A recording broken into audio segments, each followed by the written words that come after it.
greeted Tchia is a love letter to its native home of New Caledonia, though the game itself is set in a fictional SPLG. It draws deeply from its real-life counterpart.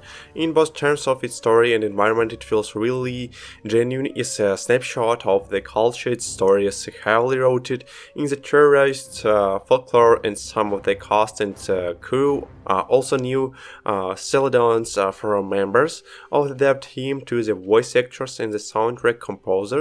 This game is an authentically new Celadon, as it's possible to be here is our review article protagonist Tchia Whiteness, her father being kidnapped the day after her 12th birthday. Eventually she learns that the evil ruler Mia Woda has him and 3 journeys to meet with him to save her father, and ultimately her homeland Tchia unlocks many abilities along her journey, the most fantastical of which is soul jumping. She is able to transfer her own soul into any animal or object and control them. This is a really fun element and can create a lot of chaos, but it's also a really useful tool for exploration.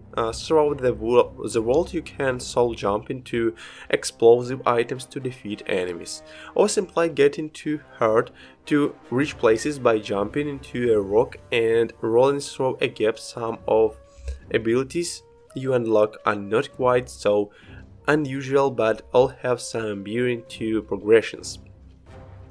In the game, sculpting totems means Tchia is able to unlock totems, shrine doors, provided she sculpts the exact same face as what's on the door. There's a rock balancing game which unlocks different soul melodies that Tchia can play with her ukulele tunes, which all give different effects, from changing the time of day to invoking crabs or birds. To soul jump into Tchia really encourages the player to think creatively to solve problems, so there feels like there's often more than one way to approach objectives.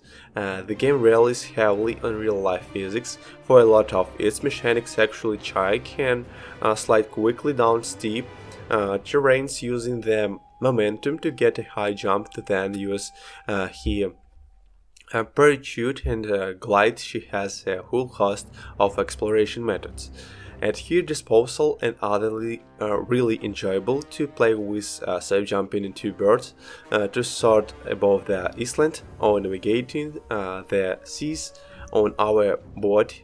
Even good old fashioned walking allows a cheer. To get deeper into nature and discover smaller landmarks throughout the world are strange fabric creatures, the manual which Tchia must destroy acting. As mere water minions, they are susceptible to fire, so you can use this to your advantage. There are many ways of doing this evidence again that creativity is key.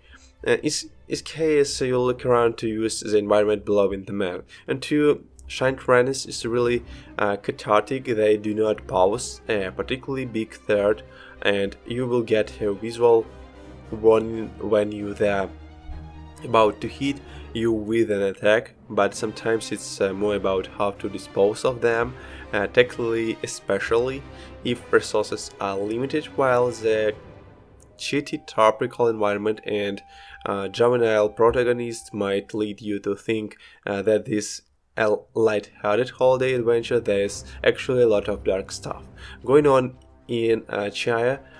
One particular moment with the antagonist Mia Woda had as a gasping, and it was at that moment that we realized Tchia is more than it appears on the surface. The game also introduced some really deep themes about self-discovery and identity, which are really cool to see unfold. It's Hamido's deep and complex, but it does not feel disensions to the overall plot. Everything just works really well. Tchia feels very ambitious, particularly for the first game from a small team. However, it does sadly feel a little bit unpolished at times, with bugs, meaning that contains segments cause Tchia to face, so the floor or renders the character immovable. Unfortunately, currently we did experience a couple of bugs, which did not allow us to progress